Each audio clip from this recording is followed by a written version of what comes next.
are as well. But right now, Douglas Carswell joins us. Good morning, Richard. Good morning, Mississippi.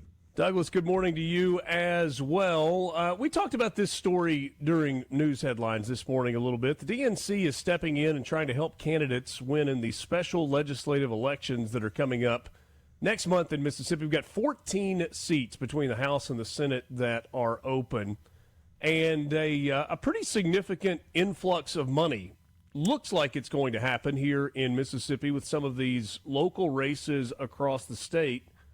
And this is a little bit of a departure from the norm for Democrats. Mississippi, not a normally place that gets much national money from the DNC. There's talk about a six-figure sum coming in, quite a significant investment. Is it?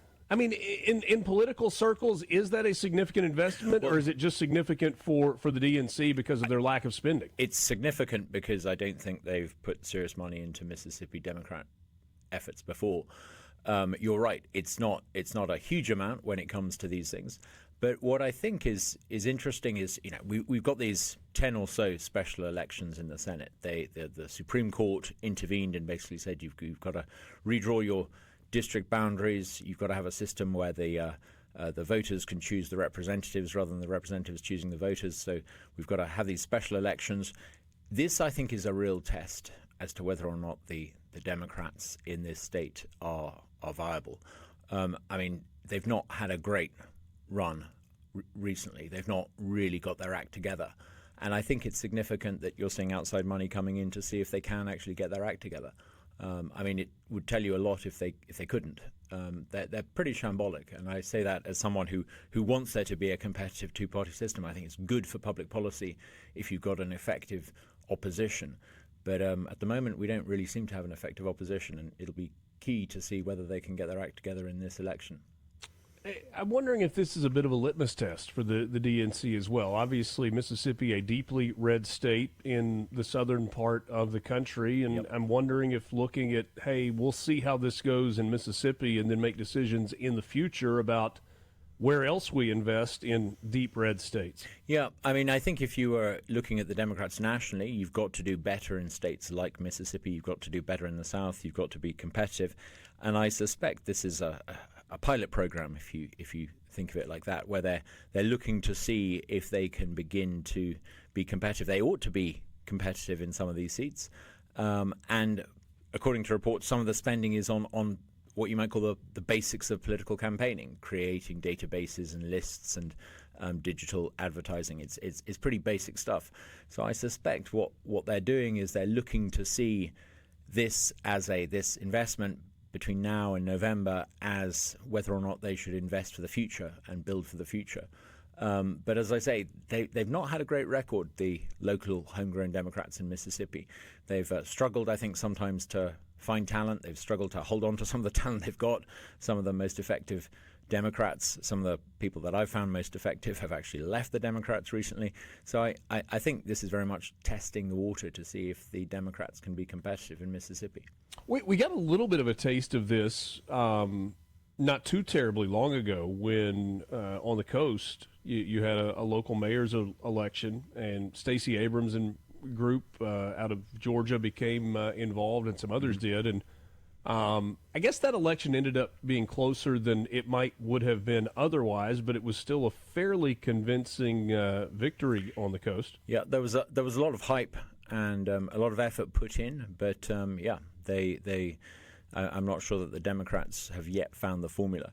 I mean, if you take the bigger picture, the statewide, some of the contests there, we tend to assume that they're fairly comfortable wins for Republicans, but actually some of the numbers are quite tight.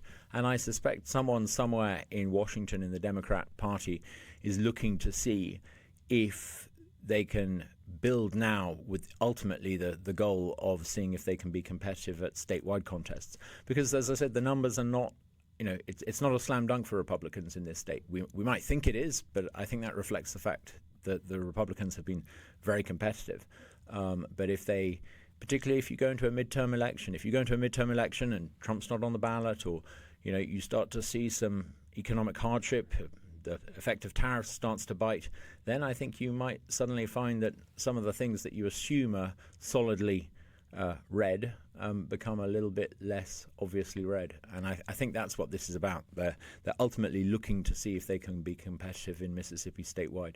Yeah, and in that race for the Gulfport mayor position, you had Hugh Keating, who ended up winning with 53% of the vote. He was challenged by Sonia Williams-Barnes, and when you look at a 6-point margin in a mayor's race, that's not a significant number of votes. I remember Hugh Keating talking to us about the fact that the key was turnout, and they really, really pushed hard for turnout, and Keating's voters turned out enough to make sure that ultimately he won that race. You touched on that a second ago.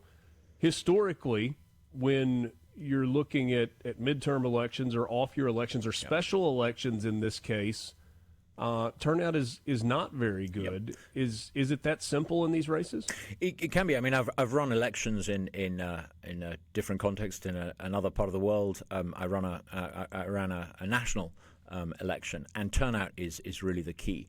Motivating your side to go and vote is really the difference between winning and losing in some of these tight contests. The issue, I think, is as you get closer to the midterms, if you're a Republican strategist, you're not aided by the fact that you've got Joe Biden in the White House. I think Joe Biden in the White House helped get people to come out and vote Republican in states like Mississippi.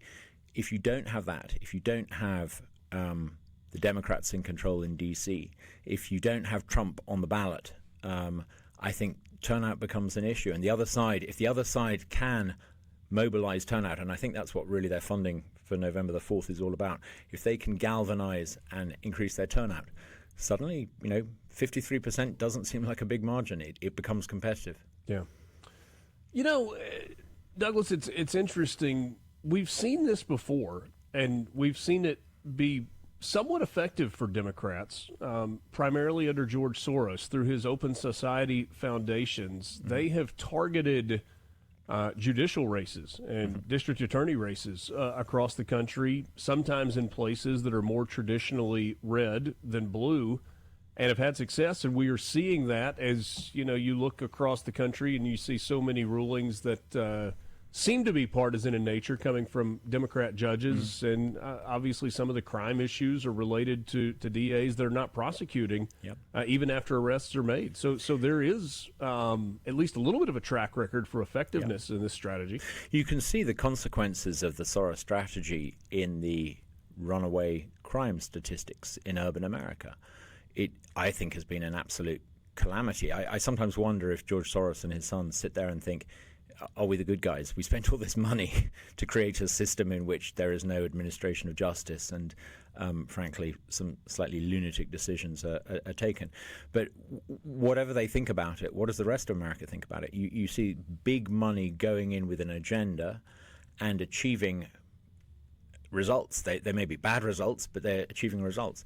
And I think we've got to be very wary. I mean, it's a free country. If people want to spend their dollars supporting a particular candidate, great.